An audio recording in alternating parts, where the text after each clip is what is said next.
পুরুষ মানুষের জীবন একটা অনিশ্চিত সফরের মতো।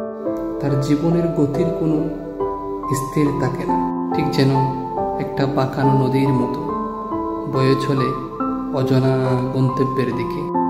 একজন পুরুষ জানে না এখন থেকে 1 ঘন্টা পর তার সাথে কি ঘটবে, তবুও সে নিজের সবটুকু বিলিয়ে দেয় পরিবারের জন্য, পরিবারের প্রত্যেকটা মানুষের সুখের জন্য।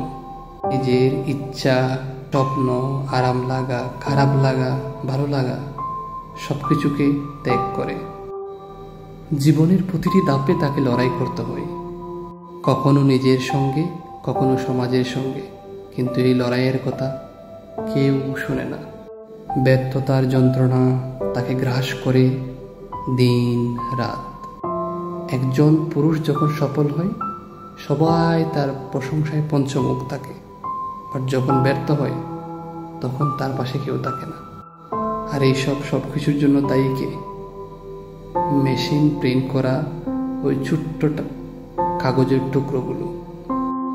না হলে কেনই বা সৃষ্টির সেরা জীব হওয়ার পরেও ওই টুকরো কাগজগুলোর কাছে বারবার হেরে যেতে হয় আমাদেরকে।